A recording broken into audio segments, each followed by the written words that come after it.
Este podcast pertenece a la red Podcast SN.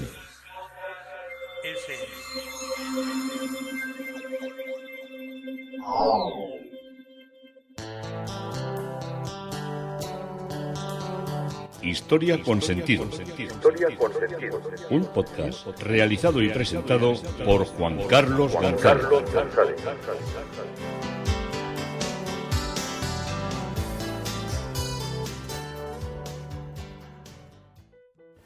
Un saludo a cuantas personas se acercan a través de las redes sociales, de Facebook, de Twitter, de mi página web Historia con Sentido. Yo soy Juan Carlos González y un día más encantado de acercaros una parte de la historia. Venecia, nuestro gran canal, hoy desde Casa Rabat, uno de los palacios que está ya muy próximo al puente de Rialto, ese icono tan característico que tiene la ciudad de Venecia y que produce tanta emoción bien cuando lo pasas por arriba de una manera peatonal, con esas tiendas bellísimas que hechas en unas construcciones todas hechas en piedra a ambos lados del puente, o cuando lo pasas por debajo y traspasas el silencio, pese al bullicio que hay en la parte alta, pasas el silencio de lo que es atravesar el puente por su parte baja y apreciar todas las juntas y toda la bellísima arquitectónica de piedra que forma parte de ese puente tan cargado de historia. Y hoy, dentro de la propuesta y dentro de lo que es el introito, pues he decidido mezclar dos cuestiones. Tomar un té, cómo se toma un té o qué posibilidades tenemos del té, sobre todo a partir de ese sitio icónico que es Fortune & Mason, que os empecé a contar el otro día, y también vamos a acompañar ese té reposado con un poco de música de Vivaldi, que ya me la estáis pidiendo en los últimos capítulos, que hice con toda la música que tiene Vivaldi, y nos dejas como un poco sin lo que es nuestro aporte musical, sin llenar nuestro ánimo de bella música que acompañe a los palacios. Bueno, tés. Primero, ¿qué tipo, cómo se presentan los tés y cuál es un poco la manera más perfecta de tomar el té? Bueno, hay tés en lo que es la hoja suelta, que es esa especie como esas latas. En Fortune & Mason la presenta en unas latas metálicas, y entonces lo que hace es que es la manera más, por decirlo así, más clásica que hay de tomar el té, que es lo de las bolsitas y de los caddies, las bolsas de papel y las bolsas estas como de telita. Un entendido en té te mira y te dice, bien, es como ir a un sitio donde hay que llevar chaqué y vas con una camisa con chorreras y desabrochada. Entonces os vais haciendo un poco la idea de lo que es una cosa y es otra. Pero claro, en todos los bares, desde luego aquí de la península, o cafeterías, restaurantes, pues no pueden tener té en hojas sueltas para hacer el ritual del té. El ritual del té es calentar agua hasta llevarla a su ebullición, preparar una bolita o un cono donde se añade una cucharada, normalmente una cucharada pequeña de café por cada una de las tazas que se quiera tomar. Si por ejemplo son 3 tazas, pues 3 cucharaditas, y después echar el agua muy caliente encima de ese cono o de esa bolita y dejar reposar de 1 a 3 minutos, nunca más de 3 minutos. Entonces, o retirarla y ponerla a un lado, o sacarla y ponerlo en un platito, esperar unos segundos y servirse el té. Y luego, si se quiere, añadir la leche, pero nunca hacer el té en la leche y todo junto, sino que hay que poner primero el té y luego añadir la leche o añadir agua. Todo lo que no sea eso en el buen gusto de tomar el té está considerado como si fueran aberraciones. Fortune & Mason vende indudablemente los tres tipos de presentaciones, el té, las bolsas de té y los caddies. Os voy a leer cuáles son los más famosos.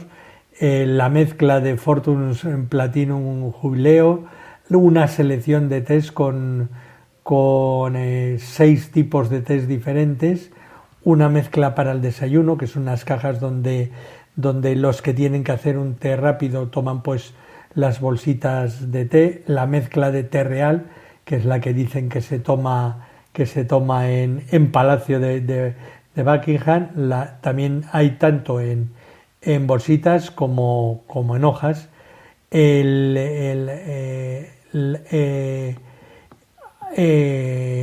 La mezcla de desayuno de boda, hay un tipo de té como más reconstituyente que también se presenta en hoja suelta. Luego hay una lata de infusión que hay té con menta inglesa. Luego también hay un té que es como el rooibos, el Royal Blend, que lo llaman ellos descafeinado, sin té. El desayuno irlandés, que yo exactamente nunca he sabido qué es. Los tés que ya llevan ginseng, que llevan otro tipo de plantas, como con sabores más a rosa, como sabores a...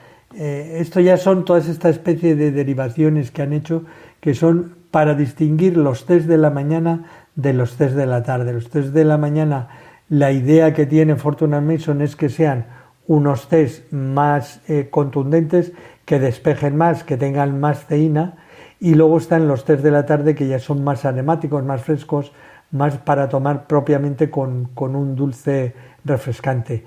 Hay uno que también es muy típico, que la que tiene flor de saúco, tiene fresa y tiene rosa. También hay otro muy típico de melocotón. Hay varios de melocotón. Hay otros que tienen perlas de jazmín. Hay otros que tienen, bueno, como estáis viendo, estamos hablando de cantidad. Hay otro que también es muy típico, que es el que tiene jengibre y limón siciliano.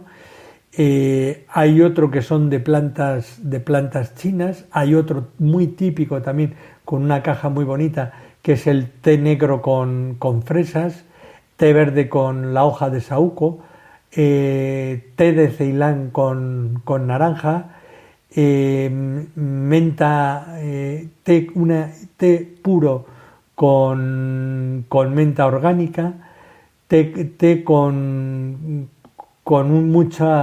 mucho zumo de limón, pero ya no el zumo líquido, sino con el humo con el limón, como el en polvito.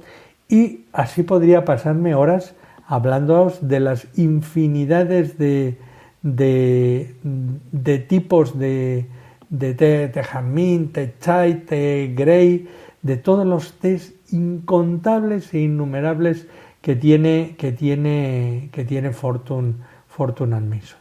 Ya os digo, las bolsitas, tanto sean de tela como sean de estas que parecen como de tejidito, bien, pero lo importante es que os hagan un té bien hecho, en una buena taza, con una buena jarra de serviros. Y ya tenemos el humeante té. A mí me gusta mucho, como más me gusta a mí es con leche, y es el momento de tomarlo escuchando a Vivaldi en el concierto para 2 mandolinas.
Bueno, vamos a parar aquí porque tenemos que volver a Casa Rabá, a Venecia.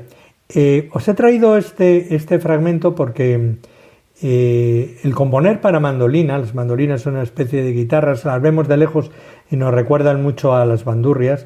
Bueno, esto lo estoy diciendo desde mi desconocimiento musical, pero yo cuando las veo estéticamente sí que me recuerdan, y os he traído esta obra porque Vivaldi se acercó para componer en mandolina a un instrumento totalmente nuevo. No se había compuesto nunca, se tocaba la mandolina en lo que era la tradición musical italiana de la época de Vivaldi, pero nunca se había compuesto para un grupo de cuerda e incluso de viento, como es en este caso, porque hay un fagot, y nadie se había atrevido a componer para un instrumento, por así decirlo, menor, pero muy popular, como era la mandolina.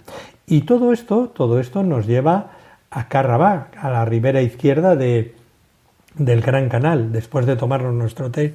Pero antes de que empiece, qué maravilloso, qué buenos momentos se puede permitir uno sin esas excentricidades de los yates, de esas cenas de 200 langostas y de 400 rodaballos en un barco privado, con una fiesta, con todo tipo de cosas raras, iba a decir, pero bueno, ¿no?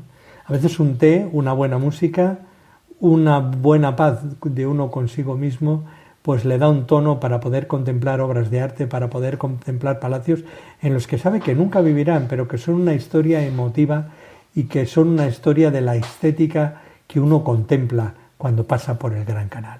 Casa Rabà, que es un gran edificio de estilo neogótico, con una torre lateral almenada y un pequeño jardín en el frente cerrado por una balaustrada típica, construido por Giovanni Sardi en 1906 sobre una antigua estructura de los siglos XVI y XVII, en la que estuvo la residencia del patriarca de Querato, de una de las islas.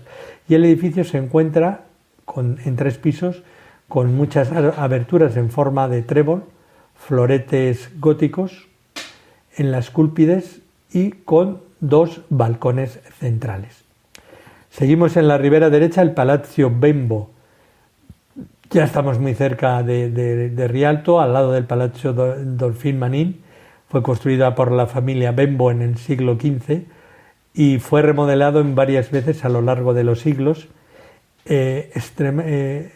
Externamente aún se mantiene en su estructura originaria. El edificio está en el lado de San Marcos, como os he dicho, encajado entre el río de San Salvador y la calle Bembo.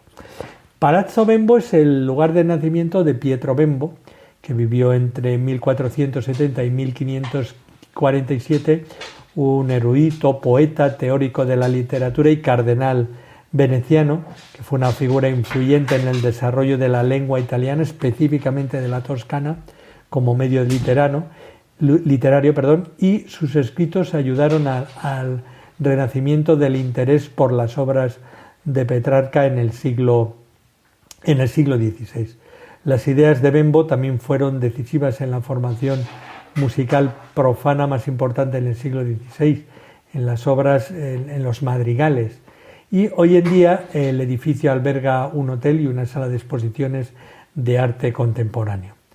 La fachada del palazzo está decorada, es roja, está decorada con políforas y combina elementos venecianos antiguos con influencias de arquitectura bizantina.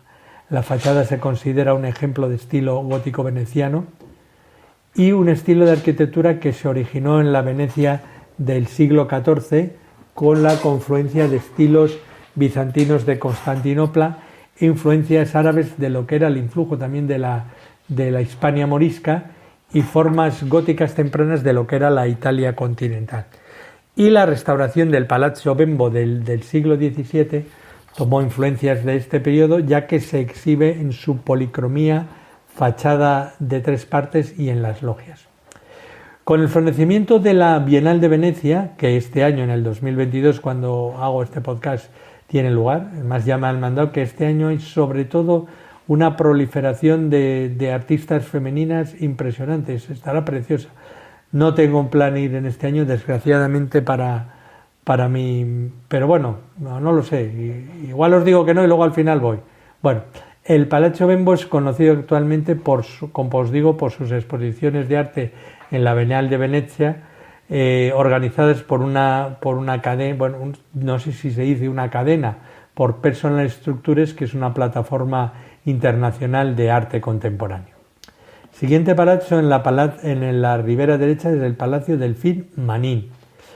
Es una obra del siglo XVI de Jacopo Sansovino, profundamente modificada en el siglo XVIII por Gian Antonio Selva, y ahora es la sede veneciana del Banco de Italia. Es un edificio del siglo XVI construido cuando la familia Dolfin, de los llamados Logni de Venecia, decidieron renovar las antiguas casas medievales de estructura gótica bizantina que habían pertenecido a su familia desde el medievo temprano, y así a partir de dos edificios de época medieval se alzó la nueva estructura que comandó el proyecto, y el que dirigió el proyecto fue el podestá de Verona, don Juan Delfin. Para la construcción, iniciada en 1536, fueron gastados 30.000 ducados, cifra en aquella época que era muy elevada, para ese momento, y es un edificio ideado según los criterios de la nueva arquitectura renacentista, pues era necesario dar una impronta de absoluta majestuosidad y de modernidad como parte del palacio que se construye. Iba a ser sobre todo como lugar de recreo para la aristocracia veneciana y acogía importantes frescos de Giambattista Tiepolo. A partir de 1801 el Palacio Delfín se convirtió en la residencia de la familia Marín, a la cual pertenecía el dogo Ludovico Manin, que por voluntad del cual el palacio sufrió importantes modificaciones y reconstrucciones internas, y para estas modificaciones fue requerida la mano de Gian Antonio Selva, que eliminó el patio interno, las tiendas o bodega que había en el sotopórtico, y sustituyó la escalinata de acceso por otra más suntuosa de acuerdo con el estilo de la arquitectura neoclásica. Selva tenía previsto rehacer la fachada, pero la presión pública de la época, que estaba en contra de la destrucción de la elegante obra de Sansovino, le hizo abandonar la idea. Marín, de origen de Friuli, fue el último dogo de la República de Venecia, era poseedor de una impresionante fortuna, acompañado de un carácter débil y indeciso, por ello no pudo oponerse al ultimato de Napoleón, y el 12 de mayo de 1797 aceptó la caída de la República de Venecia ante la entrada del ejército francés, que tomaba Venecia, esta ciudad, 4 días después. Luego de este triste evento, Manin vivió los últimos 5 años de su vida, recluido en el palacio, alejado de todos y despreciado por el pueblo, que nunca aprobó su gesto de derrota. El palacio permaneció en manos de la familia Manin hasta finales de 1867, cuando lo cedió a la Banca Nacional del Reino, y ahora es la sede veneciana de la Banca de Italia. Y algunas reparaciones se llevaron a cabo desde 1968 a 1971, y una última restauración se concluyó a finales del 2002. La fachada fue realizada en los años 1538 y 1547 por el gran arquitecto Jacopo Sansovino, autor asimismo del Palacio Corner, también en el Gran Canal, y se caracteriza por el blanco de la piedra de Istria y por los amplios vanos de medio punto. El pórtico de la planta baja consta de 6 arcos, entre los que hay 3 pilares de estilo dórico, que sirven de base para las columnas jónicas del segundo piso y las correspondientes columnas corintias que hay en el tercero. Los interiores son de gran valor artístico. Hay obras de Giambattista Tiepolo, que probablemente la realizó entre los años 1725 y 1730, o ya en la década de 1740, con el motivo del matrimonio de Ludovico Manin con Elisabetta Grimani. El palacio tiene un patio modificado en varias ocasiones con una escalera que conducía en otro momento a los pisos superiores. El siguiente palazzo es el Palazzo del Dieci Savi. Décima era el impuesto en real que se cobraba a los ciudadanos de Venecia y a los habitantes que residían en los territorios metropolitanos de la Serenísima. Este era el lugar donde los magistrados de las finanzas, los 10 sabios de los diezmos, por eso Dieci Savi, por eso se llama de los 10 sabios, ejercían sus cobros. El edificio es un pórtico alargado y estrecho, cuyo lado corto, solo 4 arcos, se puede ver al final de la fondeta denominada Riva del Vino, que recurre a lo largo del Gran Canal inmediatamente después del puente de Rialto, mientras que el lado largo, 37 arcos, mira hacia la Ruga degli Oresti y fue construida a partir del año 1521 por el arquitecto Antonio Abonni, conocido como el Scarpagnino, un infatigable reconstructor de la zona de Rialto después de haber sido casi completamente arrasada por un devastador incendio que tuvo lugar en el año 1514. El edificio, que hasta fines de la República albergó las oficinas del Poder Judicial de los 10 sabios de los diezmos, pues de lo que diríamos hoy que eran las oficinas de impuestos o de ingresos municipales, es muy sencillo y construido con una intención de dar orden y de limpieza y funcionalidad a una zona muy transitada, y en sus soportales, que una reciente restauración ha devuelto a lo que era la belleza del pasado, estaban decorados con sencillos frescos. Hay de encima 2 plantas muy sobrias, con sencillos ventanales rectangulares y 2 recorridos continuos muy evidentes que dan la linealidad aún mayor a un edificio muy largo. Y el edificio tal como lo vemos hoy, con un borde casi incorporado entre las rampas de la escalera central y lateral del puente de Rialto, debió estar completamente despejado en el pasado y permaneció así hasta la remodelación de piedra del gran puente, que se remonta a los años 1588-1591. En la esquina, en el nivel del segundo piso, se puede ver una de las 2 únicas decoraciones presentes, la estatua de la Justicia del siglo XVI, con una espada desenvainada y escamas, y la otra decoración está colocada en la fachada lateral que da al Gran Canal, y es ese hermoso león de Moleca, en el cuerpo, en lugar de un águila bicéfala, símbolo de la Casa Imperial Austríaca, que a su vez habría reemplazado también a un viejo león anterior de la que ya era muerta República Veneciana. Este león del siglo XV fue retirado de nuevo en 1849, cuando los austríacos reconquistaron la ciudad, y reapareció en su lugar para permanecer allí permanentemente hasta hoy, cuando Venecia y luego ya después pasó a formar parte del Reino de Italia.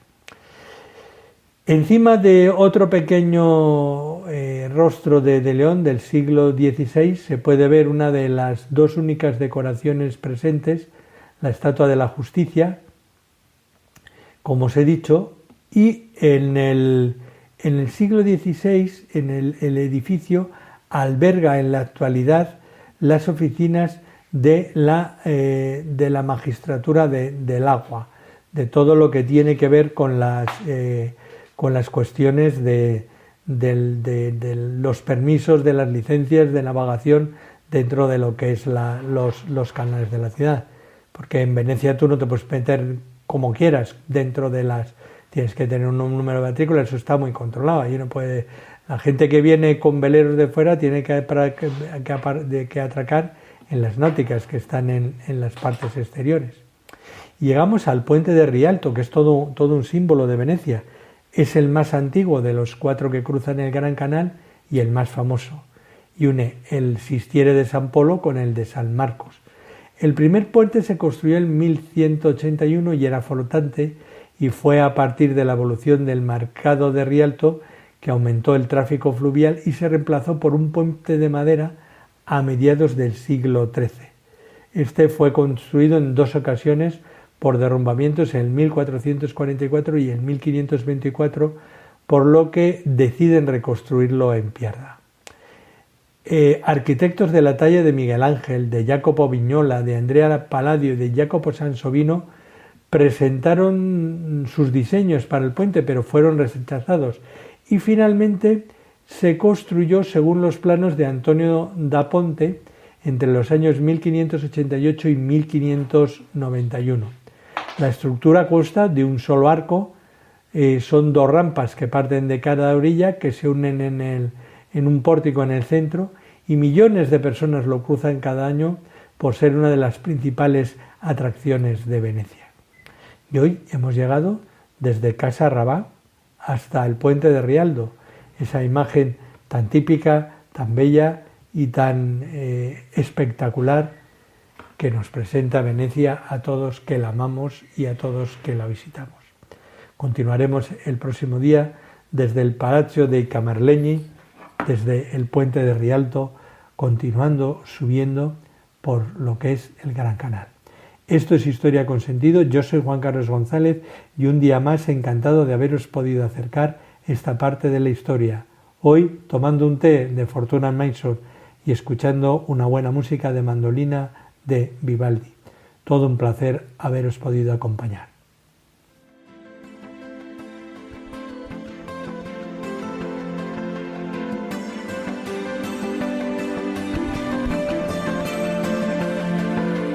Hasta aquí un episodio más de Historia con Sentido. El podcast que te habla de historias de la historia, sucesos, eventos, como si el ayer fuera hoy. Síguenos a través de iTunes, Spreaker o iVoox. Contacta con nosotros por correo electrónico escribiendo a podcast@historiaconsentido.com. Nuestra web www.historiaconsentido.com. Y en Twitter nos encontrarás como @historiasentido. Este podcast pertenece a la red Podcast SMM.